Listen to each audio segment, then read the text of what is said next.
नमस्कार मित्रांनो, राज्यभरात रब्बी पिकाचा पीक विमा भरण्याची प्रक्रिया सुरू करण्यात आली आहे. गहू, ज्वारी, हरभरा, उन्हाळी भात, उन्हाळी भुईमूग आणि कांदा या पिकांचा पीक विमा शेतकऱ्यांनी भरावा असे आवाहन कृषी आयुक्तालयाने केले आहे. शेतकऱ्यांना या योजनेत सहभागी होण्यासाठी PMFBY या पोर्टलवर pmfby.gov.in वर जाऊन आपली नोंदणी करावी किंवा CSC सेंटरवर अर्ज करावा. कर्ज मंजूर करणाऱ्या बँका, विमा बँका, क्रॉप इन्शुरन्स ॲप किंवा सामूहिक सेवा केंद्र म्हणजे CSC सेंटर यांच्या माध्यमातूनही अर्ज करता येतो.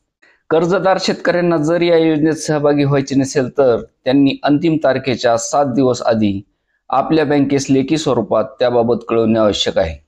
जे शेतकरी स्वतःच्या स्वाक्षरीसह योजनेत सहभागी न होण्याबाबत घोषणापत्र देणार नाहीत, अशा सर्व शेतकऱ्याचा समावेश प्रधानमंत्री पीक विमा योजनेत आपोआप केला जाणार आहे. कृषी आयुक्तालयाने सांगितले की प्रधानमंत्री पीक विमा योजना शेतकऱ्यासाठी मोठा आधार असते. नैसर्गिक संकटाच्या परिस्थितीत या योजनेत सहभागी झालेल्या शेतकऱ्यांना आर्थिक मदत सहज मिळते. त्यामुळे प्रत्येक शेतकऱ्यांनी आपल्या पिकाचे संरक्षण करण्यासाठी या योजनेत नक्की नोंदणी करावी, असेही आवाहन करण्यात आले.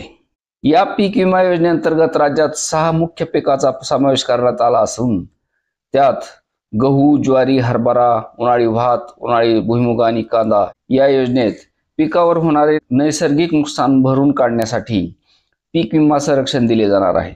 मात्र हा फायदा प्रत्येक शेतकऱ्याला मिळणार नाही. फक्त सरकारने अधिसूचित केलेल्या महसूल मंडळातील शेतकऱ्यांनाच या योजनेचा लाभ घेता येणार आहे. रब्बी हंगामातील गहू, हरभरा आणि कांदा पिकासाठी 15 डिसेंबर 2025 ही अंतिम मुदत आहे.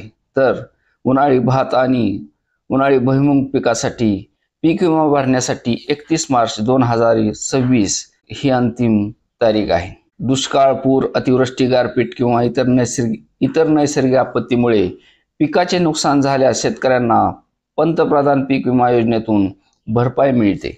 त्यामुळे सर्व शेतकऱ्यांनी पीक विमा भरून घ्यावा. धन्यवाद.